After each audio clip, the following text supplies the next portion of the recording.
Are you the type of person who waits to do the dishes when the sink is overloaded? Do you study for exams on the last day when you had months to do so?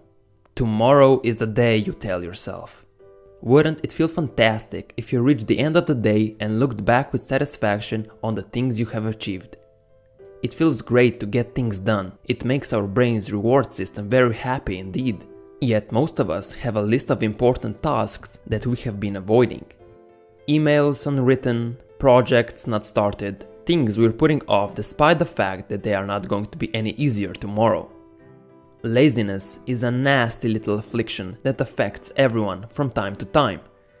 Often, it's an attempt to avoid difficult or unpleasant tasks. But remember, laziness is a habit, not a personality trait. Overcoming laziness or the ability to do things that we do not want to do is a crucial part of gaining success. Although it's common and a natural part of life, it has the potential to completely consume us. I believe there are two kinds of laziness.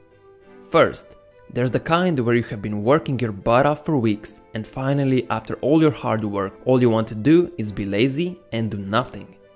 But then, there's the kind of laziness where you struggle to find motivation.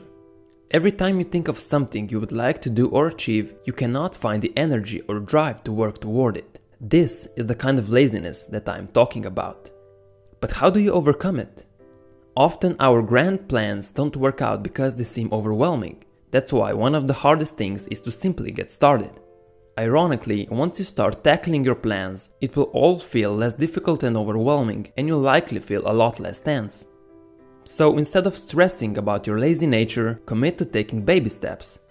What's the smallest possible action you could take toward your goal?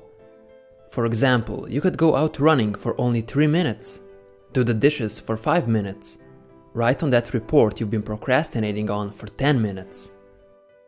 I use this habit almost every day in some way. I set an alarm for 20 minutes and then see how much I can get done in that time.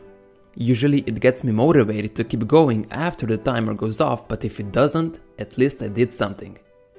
Some people like to set the alarm for 5 minutes, 10 or 30, but the basic principle remains the same.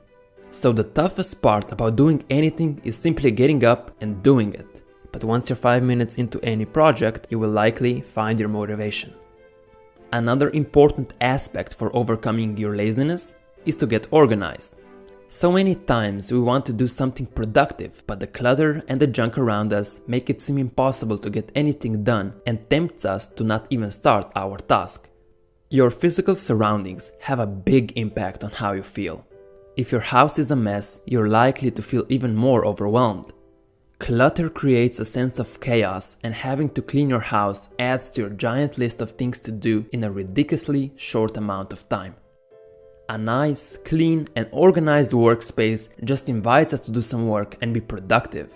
A cluttered and trashed workspace invites us to stay on the couch. So, set aside some time to organize your workspace.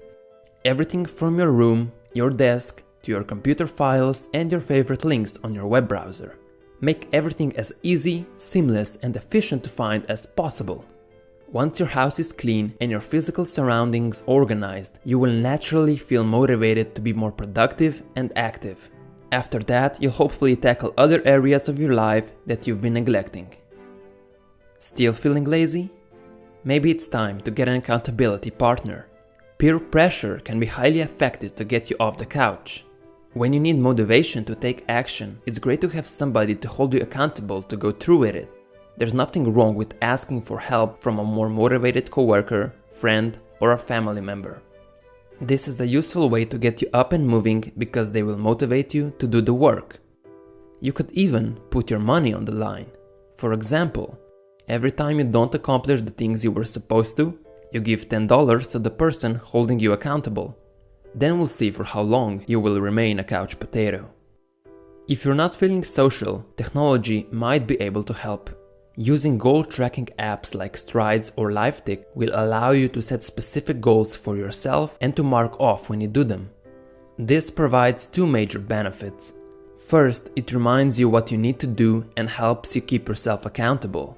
And second, perhaps more importantly, it shows you how often you have succeeded. Having proof that you have built a new habit or that you have improved over time can give you the motivation boost you need to keep going. And in that moment, when you realize you've accomplished your goal, when you're pleased with your progress and look forward to doing it again, is when laziness dies.